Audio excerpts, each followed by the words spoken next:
Just wanna be with you. Just wanna be with you. Giving to your local church should be easy, and with Tithely, it is. Just download the app and securely register your credit or debit card. You're done. Now you can give during church services or anywhere else. Use Tithely to give a one-time gift or set up recurring donations. It's that simple. It's fast, secure, and easy to use. Tithely, the simplest way to give to your local church.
Hi, welcome to Newsoul Ribera Church Online. I'm Jackie, and I'm so glad that you joined us today. I hope that you and your family had a great Thanksgiving. I always look forward to Thanksgiving every year because we get to gather with our family and loved ones and show gratitude for what God has done for us. Let us know how your Thanksgiving was in the chat. Also, are you already preparing for Christmas? Let us know if you already have your Christmas tree up in the chat. Are you ready for service? We have some amazing things prepared for you today, and I know God has a specific word for you. Pastor Steve is going to continue his series talking to us about how to repair and renovate the relationships in our lives. If you missed last week's service, you can go to newsoulribera.com, or there's a link in the comment section below. I encourage you to catch up if you missed last week. Good morning, church. Good morning, Newsoul. Let's stand up and worship together.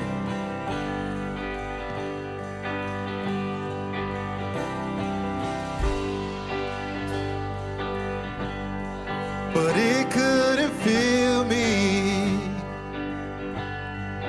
Man's empty praise and treasures that fade are never enough.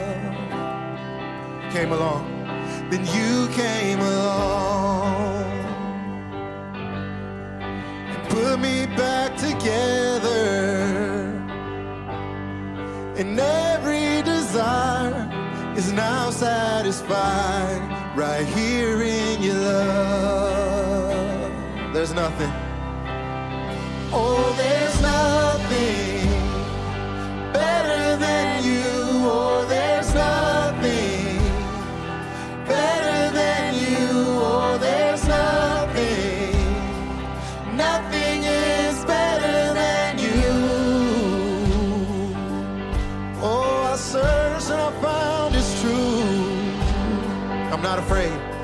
Now I'm not afraid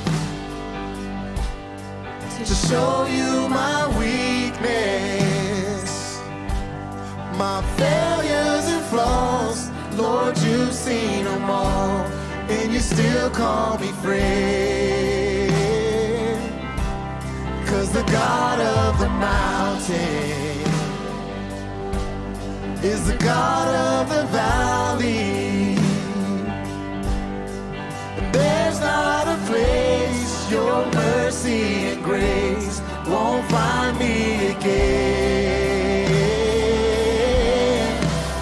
And no, there's nothing better than you, Lord. There's nothing better than you, oh, there's nothing. Nothing is better than you. Oh, there's nothing better than you. Oh, there's nothing better than you. Lord, there's nothing. But nothing is better than you. Come on, stir it up. Yeah. Morning to dancing. You turn mourning to dancing. You give beauty for ashes. You turn shame into glory. And you're the only one who can. You turn mourning to dancing. You give beauty for ashes. You turn shame into glory. You're the only one who can. Graves into gardens. You turn graves into gardens. It's what you do. You turn bones into armies. You turn seas into highways.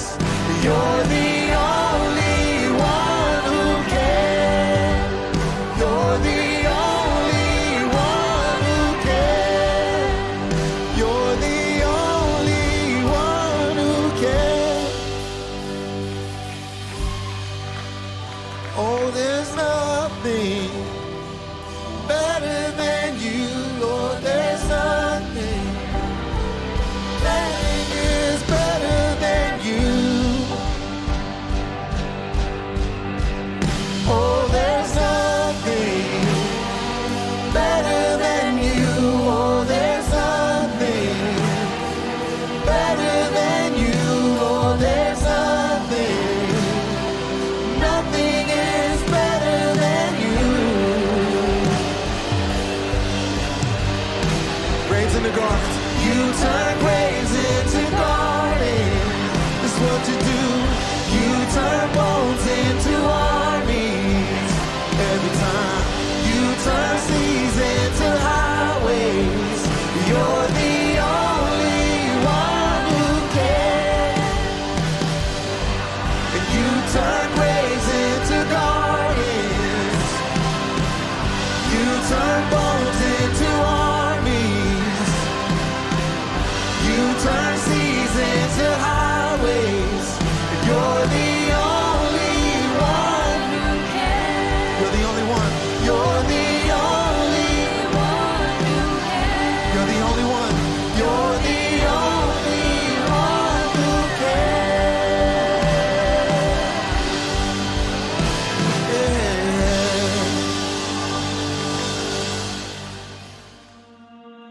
Life can be tough sometimes. COVID, work, relationships, just life. We'd love to pray for you. You can call or text us and someone will call or text you back, whichever you prefer. Or just say, I need prayer in the comments below and someone will contact you to pray for you. Ladies, we want to invite you to join us for some fun friendship food and making tamales together on Saturday, December 11th. Take a break from the holiday rush and just take some time to relax and have some fun with us. There's more information in the comment section below or at newsoulribera.com. Space is limited, so please sign up to reserve your spot today. Giving is a part of our worship too. What we do with our money tells us what we value or what or who we trust with our lives. When you give 1% of your income to God each week, you're putting His kingdom first in your life. Your generosity is what allows us to come into your home or your car or your phone or wherever you are. Not just for you, but for so many others, like in Pecos, Las Vegas, my hometown, Albuquerque, Los Lunas, Villanueva, Gonzales Ranch, Lovato, even South Carolina and Oklahoma. When you give to Newsoul Ribera, you are investing in God's work in the world and especially in the Valley.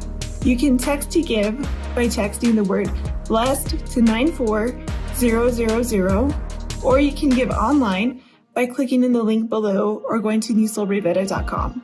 Or you can give by mail. Our address is on the screen in the comment section below.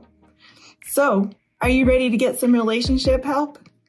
Grab some coffee or your favorite drink and relax. This series is called Fixer Upper, a beginner's guide to repairing, restoring, and renovating relationships. Here's Pastor Steve. I'll see you at the end of this message. I fail a lot. I'm a creative and a dreamer, which means I tend to take big risks and I fail all the time.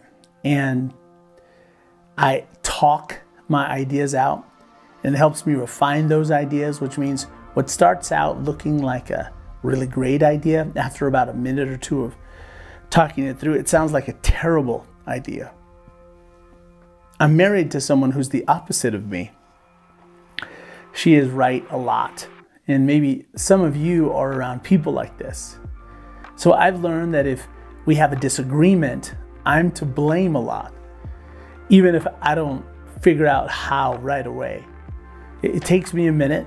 Sometimes when I can't figure out how I'm wrong, Renee will, throughout a discussion, I'll kind of figure out, oh, I know how I'm wrong. And sometimes I think, even if I can't figure it out, I think to myself, well, if I hadn't asked you to marry me in the first place, this would have never happened. And what this means for all of us today is, given enough time, we can all find a small way in which the conflict we're having with someone else is partially our fault. It's kind of like the pie many of us had this week. If this whole pie is all the fault that's available for the breakdown of the relationships, we'll call it the blame pie. Then at least even a tiny little slice of that pie just might belong to us. It could be that there was something that happened years ago or months ago, or maybe even recently as yesterday or today. Whenever there is relational conflict, someone is to blame. And here's what I know about you. It's never your fault. You are never, or maybe only rarely, to blame. You're mature. You see the big picture.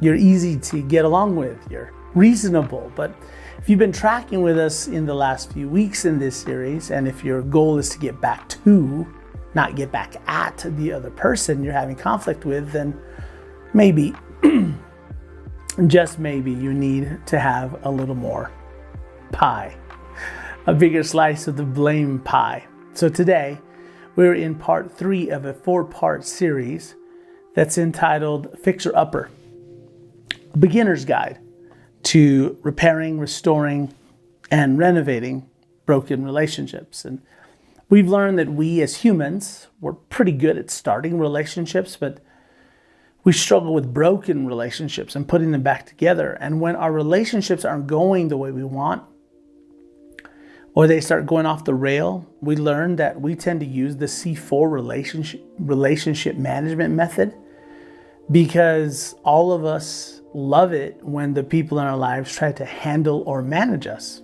right? Wrong. None of us like being managed or controlled by loved ones. So quick pop quiz to check how well you remember what we've learned so far. The C4 relationship management method tools are: A, convince others with good information; B, convict others with guilt and shame; C, coerce others with investigation and surveillance; D, control others by shutting down and withdrawing our support; Or E, all of the above? Well, we've learned that none of these management tools ever work. And when we use them in our broken relationships, we manage to make things worse. So if you got letter E, if you said letter E, all of the above, you're correct. They don't work on us and they don't work on others, but that doesn't keep us from trying to use them over and over again. When the C4 relationship management tools don't work, we get frustrated. We're frustrated because we're shut out, so we just shut down. We feel locked out, so we just lock down. Or maybe you do the opposite, which I tend to do a lot of the times, and I say more until I've said too much, because nothing you've tried is working. And when that happens, we tend to make one of these three excuses. The first one's insidious because it's tricky. I don't care. Have you ever said this? I don't care. I don't care anyway. When a relationship is breaking down or is shattered, and instead of trying to repair or restore the relationship, you hear yourself saying, I don't care. Pay attention to that. When you start thinking, I don't even care anymore, pay close attention to that. Because I don't care equals I actually care deeply. For example, in the last month, how much have you thought about Fruit Loops all having the same flavor no matter what color they are? Or the ingredients in a hot dog? Or the fact that bleach expires? Or how cold rubber bands last longer? Or how chalk is edible? Do you know why you haven't thought about any of these things? That's right. Because you don't care about them. They don't matter to you. But when it comes to broken relationships, when we say, I don't care, is it possible that we actually mean, I actually care deeply, but I feel powerless to do anything about this? But I wish that I could. The reason this is so destructive is when that you decide that the reason you aren't trying to restore the relationship is that you just don't care.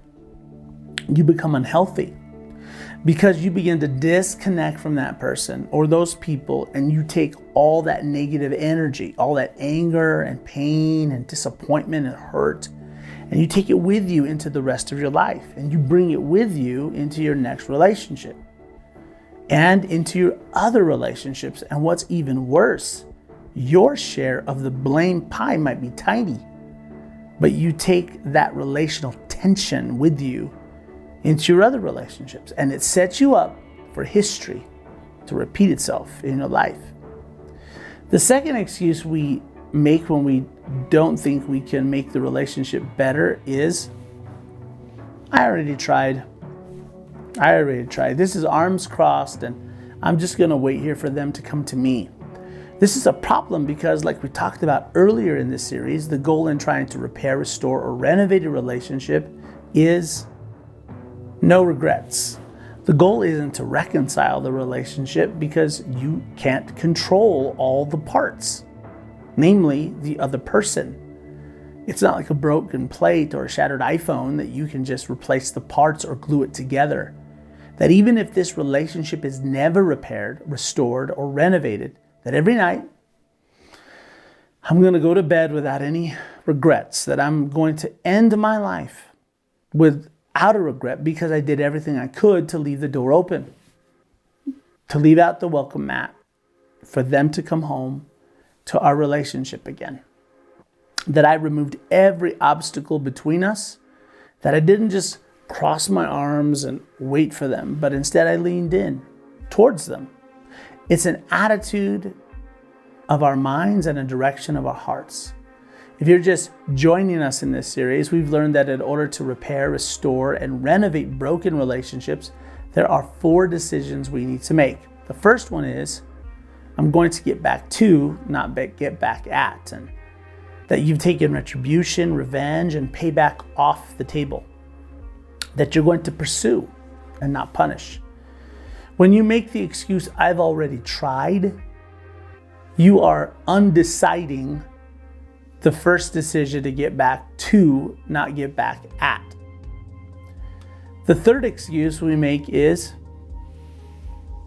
it wasn't my fault. This is usually where our internal narrative, the story we tell ourselves of why we don't talk to that person anymore and why we're not in each other's lives anymore, that it's basically not your fault, that it's all on them. That's where it ends, isn't it? It wasn't my fault. And that may be true, but if you've been with us in this series, that's really not the point, because repair begins with us, regardless of who initiated the fuss. And it's not just cute. Listen carefully.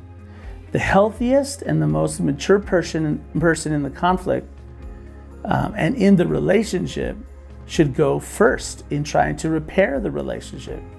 Why?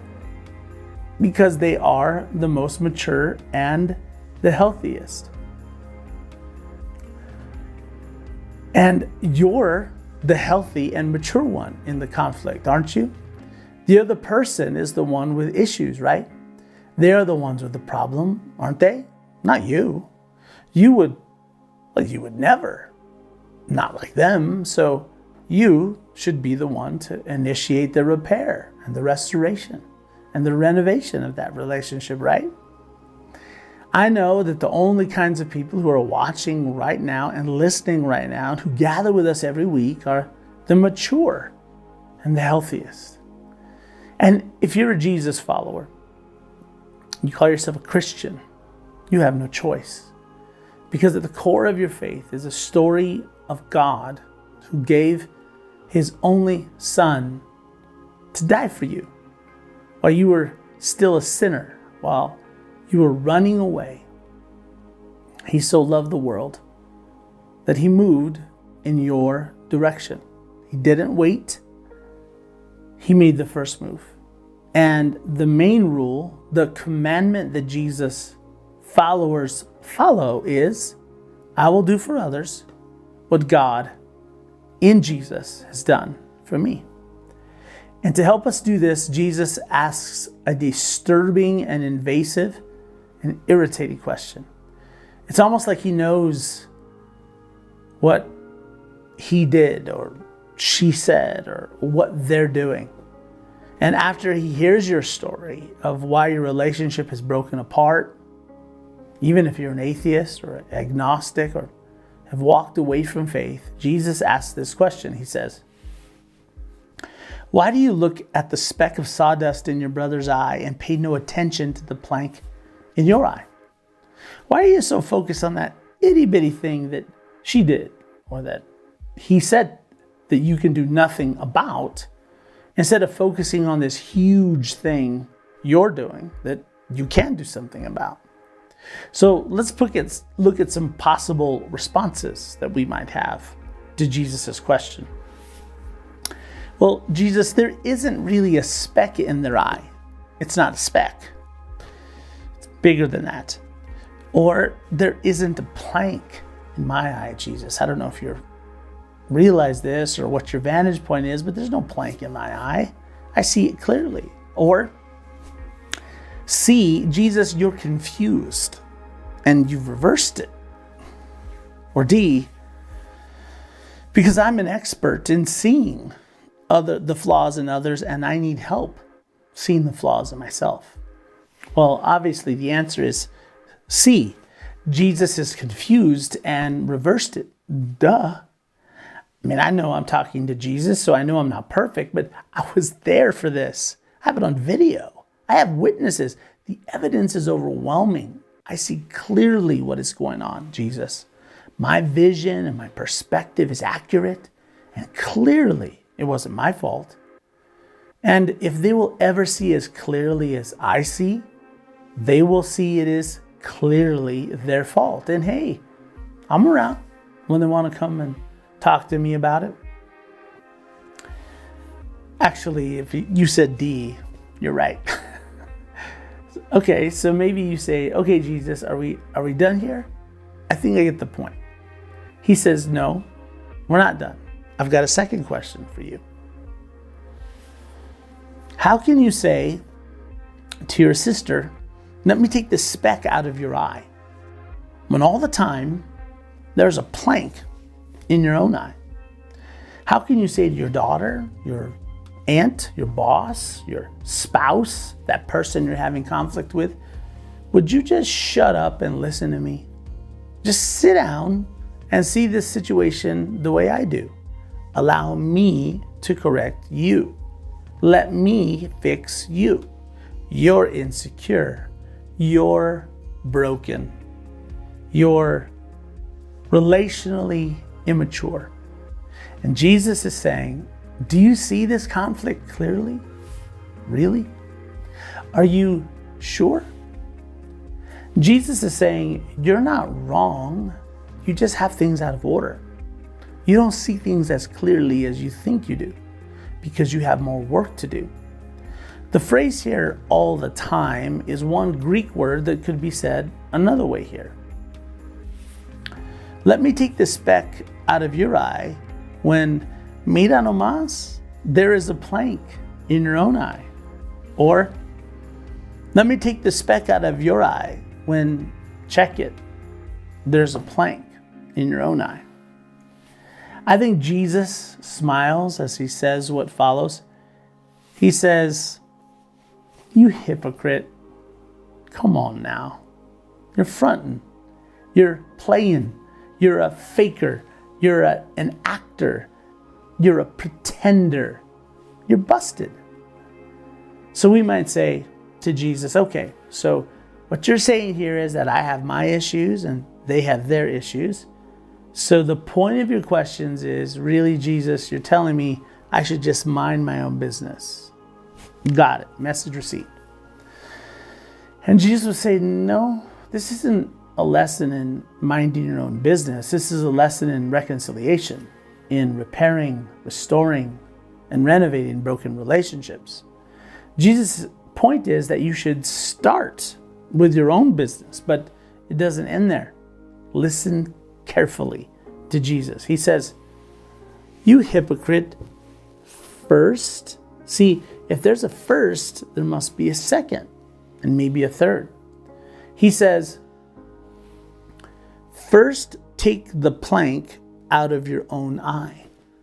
Before you fix them and correct them and get them to see things your way, before you talk to other people about changing them, first take the plank out of your own eye. You're getting things out of order, which makes sense because what happened was horrible. What they did and what they're doing is so painful. I get that. But before we get to fixing them, we've got to begin with you. You need to identify your slice of the blame pie. Some of you are thinking, I know where that blame pie belongs. Right in their face. Some of you can't see your slice of the blame pie. So I want to challenge you today, right now, to pray this prayer from your heart. Sincerely and honestly. Say, Heavenly Father, please show me my part of this conflict and where I am to blame. And if you don't believe God answers prayer, pray that one sincerely and honestly and see what happens. Maybe you're thinking, but what I did was just a reaction to what they did. So Jesus would say, start right there. But what I did was so tiny. Start right there. Just pray, Father, show me what I could have done differently. I want to deal with myself right because that's the only person I can do anything about. If things change on their end, great. But Father, I want things right between you and I. So show me my slice of the pie. So then Jesus makes a promise to anyone who will take his words seriously, to put them into practice and to follow him. He says, and then you will see clearly Finally, which makes sense because you took that plank out of your eye. That was an obstacle to you seeing clearly. You can't see clearly as long as you're worried about what's in the other person's eye. That's not all. That's not the end of the sentence. There's not a period here. Listen carefully to what Jesus says next. Following Jesus never stops with me, and it's not all about you. And it's not about, wow, I'm a better person now. What God is doing in me and what God is doing in you is not the end. Jesus doesn't just want you to be someone with vision or a clearer seer. That would be missing the point. It's a means to an end. And relationships are always, always, always the end. Then you will see clearly to remove the speck from your brother's eye. Maybe you owning your slice of the blame pie is the obstacle keeping them from seeing clearly. Maybe your humility will give them the courage they need for that speck in their eye to be removed. Your approach is, if there is something about me that is keeping you from a healthy us, then I will cut myself a slice of that blame pie. And this is hard, really hard, because within you and within me is a chunk of self-righteousness. That part of us that is convinced that we are right, that your perspective is the right one because you said so. And you are so certain that you are right.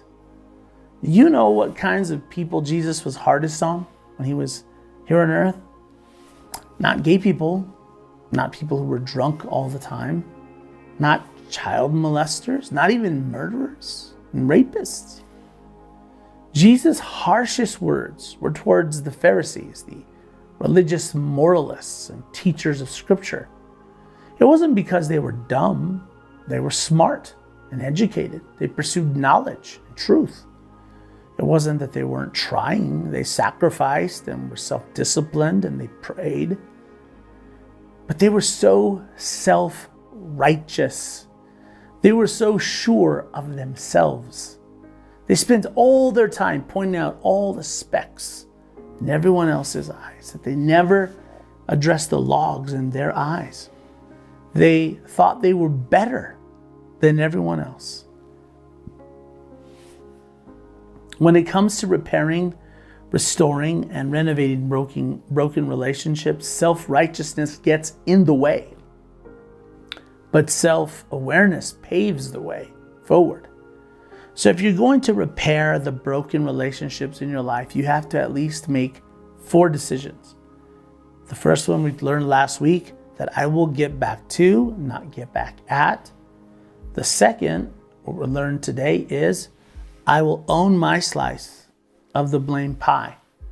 Not so that I can be a better person or that my conscience is clear, but because I want to see clearly so I can get back to them. So I can see our relationship more clearly and be in a better position to hopefully repair, restore, and renovate the broken relationship. As we close today, I want to share something the Apostle Paul wrote in a letter. He said, if it is possible.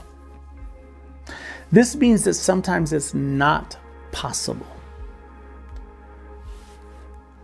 As far as it depends on you, your slice of the blame pie might be tiny, but you've owned it. And you're doing all you can to remove any obstacle to a healthy relationship. He says, live at peace with everyone. Everyone. This means that reconciliation always begins in the mirror. The more traumatic the conflict, though, the bigger the impact on your finances, your access to your children or grandchildren. Maybe you lost your house or your job as a consequence. Maybe there's health consequences now. Those things are so painful that it's harder to take your eyes off that other person and to look into the mirror. This is not easy. It's much easier to focus on the other person. So when you pray, Heavenly Father, this feels insulting to even pray this. But if there's any part of the blame pie that belongs to me, I will own it. Please show it to me. And when you do that, it may be the beginning of freedom for you. You can't do anything about them. You've already tried, right? When you begin doing what you wish the other person was doing, you are following Jesus. Some of you might be thinking, I wish Saul was watching this, or I wish Esther was here for this. We're always convinced that it's all about the other person, but if we aren't willing to do what we're convinced they should do, what does that make us? Then Jesus was right. That makes us hypocrites. But if you're willing to go first and own your slice of the blame pie, you might need to write a letter, send a text, make a phone call, invite someone to coffee or lunch. Some of you have been on the other side of this when someone else went first, and their humility was the key that unlocked the door of your heart in a way that you couldn't unlock on your own. And by them humbling themselves and going first, it gave you the courage that you needed to admit your own fault and make things right. It might be hard for you to imagine this, but this happens all the time. Maybe that other person knows that most of the blame pie is theirs. They know that they're at fault. They feel this guilt and shame, but they don't know quite what to do with it. Just like no one teaches us how to repair broken relationships, no one teaches us what to do with guilt and shame, right? But even if nothing changes on their end, this is what it looks like to follow Jesus. I've learned that the more aware I am of what God has yet to do in me, the less aware I am by what He has yet to do in the people around me. So, today, are you weary from carrying heavy relationship burdens today? Is it keeping you up night? Do you keep rehearsing it over and over and over again in your mind? Well, Jesus invites you to come to Him, to follow Him, to take seriously what He's saying, to trade your relational approach for His relational approach. He says that He is gentle and humble of heart. He says that if you do, you will find rest for your souls. So, we've covered 2 of the 4 decisions so far. I will get back to, not get back at, and I will own my slice of the blame pie. Imagine what would happen in our families, in our communities, what the holidays would be like, our nation, and in the whole world, if we all paused and just took this one lesson from Jesus seriously. So, I invite you to follow Jesus in this way. I invite you to go first, and I invite you not to miss part 4 of Fixer Upper, a beginner's guide to repairing, restoring, and renovating your relationships. Thank you for your attention. I'll see you next time. Let me pray for you as we close today. Dear Heavenly Father, I just thank you for everyone who is watching today. We know it's not by coincidence, but by your intention that we are all here together today. Father, I pray that as we reconcile with our relationships in our lives, that your hand would be placed upon that, Father. I pray for open hearts on each side, Father, and that it would just be mutual, Father. And just like in the prodigal son, Father, when he was going back to his father, his arms were wide open for him. I pray, Father, that as we reconcile and restore relationships, Father, that the other person on the other side would just be willing and open with open arms, Father. Father, we thank you for your grace and your mercy. And I pray that your love and your joy and your peace would just flow through each person watching today, Father. Thank you for joining us. We hope that you have a great and blessed week, and we hope to see you back with us next week. God bless you. We worship you, Lord.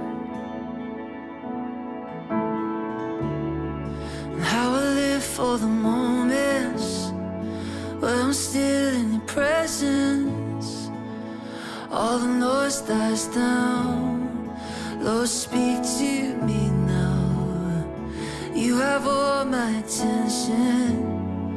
I will linger and listen. I can't miss a thing. Come on. 'Cause Lord, I know my heart wants more of you.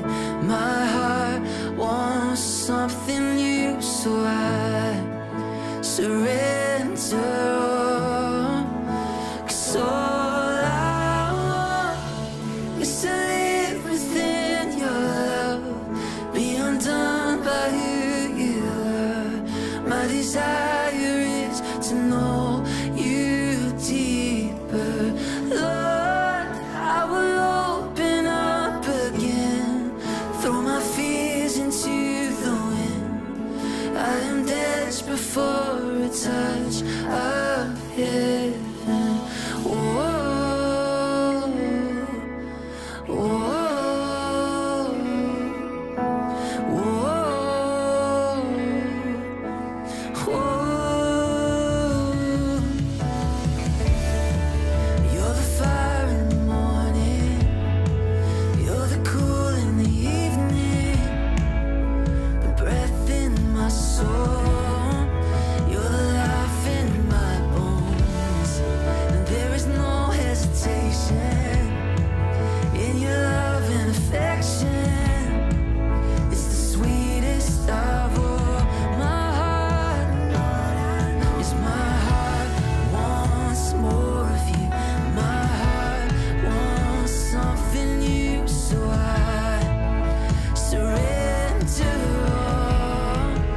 'Cause all I want is to live within your love, be undone by who you are. My desire is to know you deeper.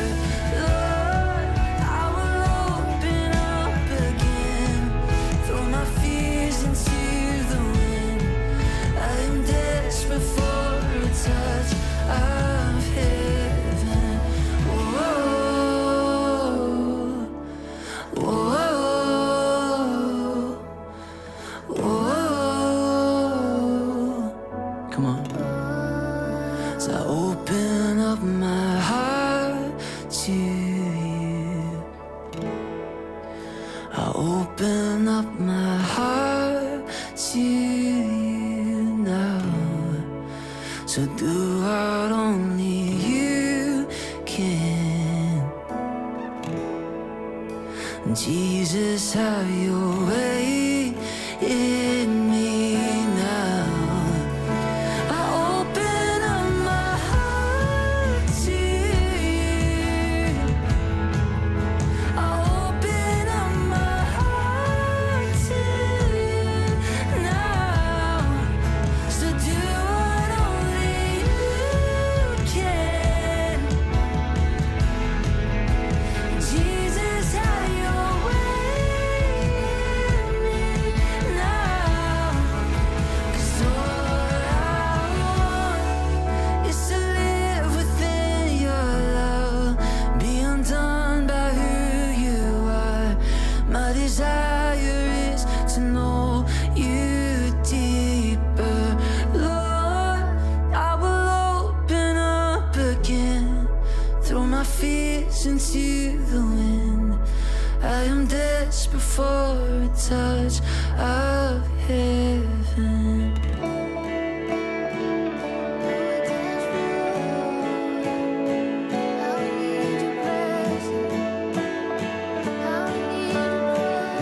Come on, wherever you are, would you begin to lean in? Doesn't matter if you're in your home, the presence of God is with you. So come on, can we sing together? Come on. 'Cause death could